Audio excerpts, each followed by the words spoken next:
How I Came to the Maharishi by Dr. Lieutenant Colonel P.V. Karamchandani. Normally, as soon as I place my head on the pillow, I fall asleep. One night in February 1949 at Vellore, for no conscious reason, I could not sleep and kept tossing in bed. That was something very unusual. At 1 a.m., a telephone call came from Tiruvannamalai, a town 55 miles away, asking me to reach there by 8 a.m. as Bhagavan Ramana was very ill. Having received the call, I fell sound asleep. I was the district medical officer of North Arcot then, and Tiruvannamalai was within my jurisdiction. I reached Tiruvannamalai without any emotion. My only thought was that I was on a professional mission of attending on a patient. The sainthood of Bhagavan Ramana had no significance for me. I had conducted my examination of Bhagavan Ramana in a strictly professional manner. I carried no spiritual feelings for him, nor did he speak a word with me. But he had directed a momentary gaze of grace at me, which kept stirring me deeply. Involuntarily, I felt a new vista of spiritual consciousness open out before me. That wondrous gaze of Bhagavan seemed to envelop me with an aura of bliss.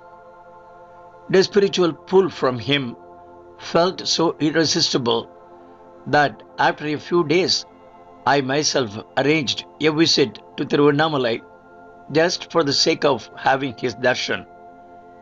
I took my wife with me. We visited Bhagavan with a sense of curiosity and an indefinable sense of expectation. We made our obeisance and sat by his feet. We did not speak a word, nor did he speak. No speech seemed necessary. So surcharged with spirituality was he that his spirituality wafted out to us, completely enveloping us. Serenity seeped into us. Our minds attained a state of blissful, ecstatic meditation. The tumor that Bhagavan was bearing must have given him the most excruciating, nerve-wracking pain. Such writhing pain would make the toughest man wince and moan. But Bhagavan's face was serene, smiling, and radiant.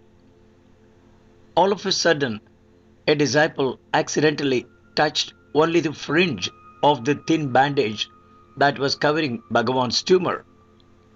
Bhagavan gave an involuntary start. The disciple felt bewildered and mumbled, "Bhagavan, did I hurt you?" It was only the fringe of the bandage that my hand touched. Bhagavan smiled his benign smile and softly said, "You do not know the enormous weight as of a mountain that this fringe bears." That chance exclamation of Bhagavan indicated the severity of his pain, but his godly face did not bear the slightest sign of his agony. It reflected only joy and peace. He seemed to have switched off his mind from the body to the divine. The next occasion when I was summoned to Bhagavan's presence was when he had developed anuria.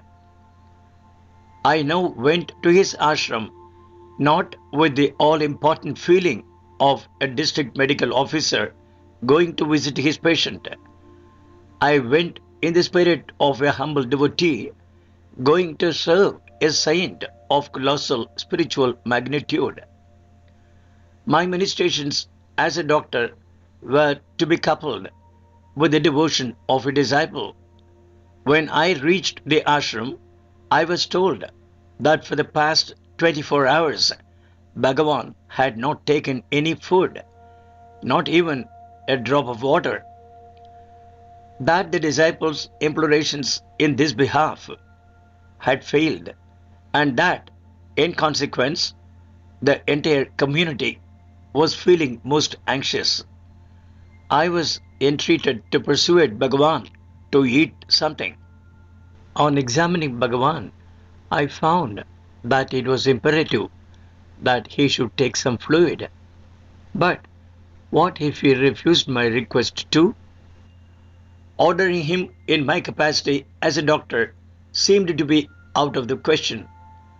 I felt like asking him as a boon to accept my prayer.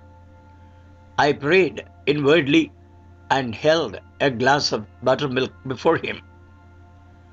He gazed at me for a second, took the buttermilk in shaking hands, and drank it.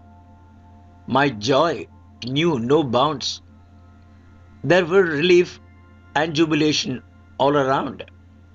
I was thanked profusely, but I felt infinitely grateful for Bhagavan's overwhelming grace. He had heard my silent prayer and granted my boon. Wonderful was the spiritual exhilaration I experienced in Bhagavan's holy presence. The next time I was called to him was at midnight. When I entered his room, 4 disciples were there. Bhagavan was saying something to them in Tamil. They told me that he was asking them to leave the room, but that they wanted to stay, as, according to them, he was in a delirium. I persuaded them to go. 3 of them went away. The fourth one stayed on. Bhagavan turned to him and whispered, "You are not going away because you feel that you love me more than the others." The disciple now knew that Bhagavan was not delirious. He bowed and went. I was left alone with Bhagavan. As usual, he did not speak with me. I was also silent. But the vibrations that emanated from him were celestial. His body must have been in terrific mortal pain, but his heavenly spirituality was unaffected by it. A rapturous thrill electrified my entire being. I administered to his body, but I was hardly conscious that I was a district medical officer. I was conscious only of an intense desire to worship this illumined soul. I had learned that Bhagavan did not allow devotees to touch his feet, but I felt a deep urge within me not only to touch his blessed feet, but to press them lovingly. I took courage in both my hands and pressed them. The wonder of wonders, Bhagavan let me do so. His grace was abounding. I considered myself in the seventh heaven. I glorified those few minutes of my life. The next time I was summoned to him was about 3 hours after midnight. Pain must have been torturing his body. Still, he was sound asleep. Holy silence filled the room. It was the ambrosial hour of the dawn. I did not wish to disturb him. I sat quietly by his feet. Suddenly, he opened his eyes. His gracious gaze fell on me. He softly muttered, "DMO?" The peculiar tone in which he mentioned me indicated that I had been in his sacred thoughts and that he was expecting me. I felt myself blessed. I silently worshipped him. My whole being seemed to vibrate with ecstasy. At that time, I had been feeling restless about a promotion to the rank of Major General, Surgeon General, which was legitimately due to me as the senior most IMS officer in the province of Madras. However, I tried to banish the idea of that coveted promotion from my mind. It loomed large before my mind's eye and marred my equanimity. Then I said to myself, why am I fretting unnecessarily? The next time I visit Bhagavan, I shall request him to grant me this promotion. When I visited the ashram again, I went before Bhagavan with my mind resolutely set on requesting him for that boon. But a marvel happened. As soon as I saw Bhagavan, my mind melted, the resolution evaporated, and I felt filled with a strange contentment. A request did formulate itself within me, but it was an entirely different request.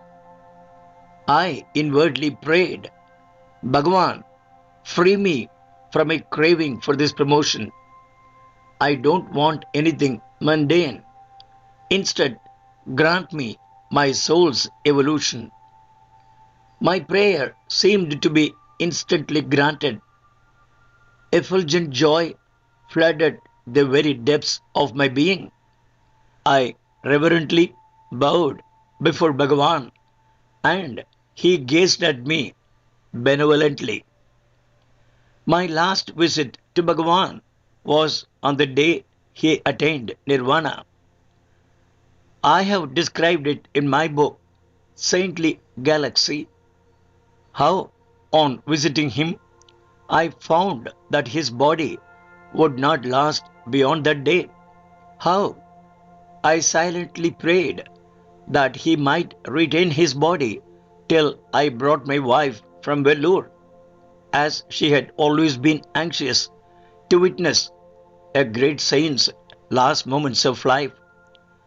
How she brought orange juice for him. How he would not accept any drink at all. How, once again, inwardly, I implored him to drink the orange juice to save my wife from deep disappointment. How he accepted my unspoken prayer and asked for orange juice to the transcendental delight of my wife and myself, and how, shortly afterwards, in utter tranquillity, he passed on. That was a scene of great somber beauty. During my 2 months' contact with Bhagavan, I did not speak a single word with him. But what wonderful grace he poured into me through his benign, benevolent gaze, a peerless spiritual experience indeed. Sourced from The Mountain Path, January 1966.